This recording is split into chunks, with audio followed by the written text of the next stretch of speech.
এই মুহূর্তে সেক্টর 5 আমি যেখানে রয়েছি আমার অফিসে এই মুহূর্তে টিপ টিপ করে বৃষ্টি শুরু হয়েছে, একটা ঝড়ের পূর্বাভাস রয়েছে রোববার পর্যন্ত প্রায়। আর ঝড়ের হাওয়া তো গোটা রাজ্য জুড়ে। দেখুন, একটা সরকার, যে সরকারটা যে দল সে দলটা জিতলো, তারা সরকার গঠন করবে, শনিবার শপথ নেবে, অথচ সেই দলের একের পর এক নেতাকর্মী খুন হচ্ছেন। এবং কালকে কি হলো? খুন হলেন কে? শুভেন্দু অধিকারীর আত্মসহায়ক। ভাবুন, সেই শুভেন্দু অধিকারী যিনি জায়েন্ট কিলার, একবার নয় পরপর দুবার মমতা বন্দ্যোপাধ্যায়কে হারালেন, ভবানীপুরে, নন্দীগ্রামে একসঙ্গে দুটো বিধানসভা জয় করলেন। শুভেন্দু অধিকারী মুখ্যমন্ত্রী হবেন কিনা তা নিয়ে প্রচুর মানুষ চর্চা শুরু করে দিলেন। হবেন কি হবে না সেটা পরের বিষয়, চর্চা তো চলছে। ঠিক সেই সময়ে শুভেন্দু অধিকারীর আত্মসহায়ক যদি খুন হন, তাহলে বুঝতে পারছেন পরিস্থিতিটা কোন জায়গায় যাবেন। এই তো বিজেপি নেতাদের বলতে হবে যে তারা আপ্রাণ চেষ্টা করেছেন তাদের দলীয় কর্মীদের বুঝিয়ে রাখার জন্য, যেটা অশান্তির সময় নয়। শুভেন্দু অধিকারী নিজে বলেছেন যে পুলিশ প্রশাসনের সঙ্গে তার কথা হয়েছে, পুলিশ যাবতীয় ব্যবস্থা নেবে। নয়তো লাগাম ছাড়া হলে কি পরিস্থিতি হতো একবার আঁচ করতে পারছেন আপনারা? যারা আততায়ী, একদম প্রফেশনাল কিলার, তারা নির্দিষ্টভাবে অঙ্ক কষে এসেছে মৃত্যু নিশ্চিত করার জন্য, একদিক থেকে নয়, গাড়ির দুদিক থেকে এসে গুলি করেছে, খুন করেছে, বাঁচার কোনো অবকাশই দেয়নি। কিন্তু কেন এত রাগ কিসের শুভেন্দু অধিকারীর আত্মসহায়কের ওপরে? তাহলে কি এটা আমরা ধরে নেব যে অশান্তিটা হতে পারে, এবং সেই অশান্তিটা এমন মাত্রায় নিয়ে যাওয়ার চেষ্টা করা হবে যাতে নতুন সরকার গঠনের আগে একটা অরাজক পরিস্থিতি তৈরি হয়ে যায় গোটা রাজ্য জুড়ে? তাহলে কি যারা এই কাজটা করিয়েছে সেটা চাইছে? প্রশ্ন হচ্ছে তারা কারা? একাধিক সূত্র থেকে নানান রকম দাবি দেওয়া আসছে, পুলিশ গোটা বিষয়টা তদন্ত করবে, ঠিক আছে, কিন্তু তৃণমূল কংগ্রেস কি এর পেছনে জড়িত?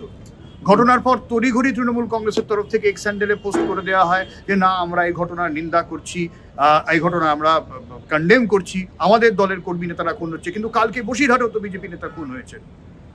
ঘর দখলের প্রতিবাদ করতে গিয়ে বহরমপুরে বিজেপি নেতাকে কোপানো হয়েছে। একটা দল জিতে আসবে অথচ তারা মার খাবে, এই ধরনের বেনজির ঘটনা আমার তো মনে পড়ছে না কোনো রাজ্যে ঘটেছে কিনা, যেটা বাংলায় এই মুহূর্তে হচ্ছে। তাহলে কারা এই গোটা ঘটনার নেপথ্যে? কারা? কি চাইছে তারা? অথবা ব্যক্তিগত কোনো আক্রোশ? এই হাওয়ায় যদি খুন করে দেওয়া যায়, গোটার জায়গাতে একটা রাজনৈতিক মোড় চলে যাবে। নাকি শুভেন্দু অধিকারীকে একটা বার্তা দেওয়ার চেষ্টা করা হচ্ছে, নাকি প্রধানমন্ত্রী আসার আগে একটা বার্তা দেওয়ার চেষ্টা করা হচ্ছে যে যদি বেশি বার বলেছো তাহলে কিন্তু এই পরিস্থিতি হতে পারে? বকলমে তাহলে কাকে বার্তা দেওয়ার চেষ্টা করা হলো? প্রশ্ন হচ্ছে কারা দেওয়ার চেষ্টা করছে? তৃণমূল কংগ্রেসের বিরুদ্ধে প্রচুর অভিযোগ সামনে আসছে, স্থানীয় মানুষ, সোশ্যাল মিডিয়ায় ঝড় উঠছে। আপনারা অভিযোগ করছেন, তৃণমূল কংগ্রেস বলছে তারা হিংসার রাজনীতিকে সমর্থন করেন না, এটা তৃণমূল কংগ্রেসের তরফ থেকে দাবি করা হচ্ছে। সৌগত রায়ের বক্তব্য আমরা কিছুক্ষণ আগে শোনাচ্ছিলাম, তিনি বলছেন গোটা বিষয়ের সিবিআই তদন্ত করা হোক, কিন্তু মানুষ সাথে চলে গেল।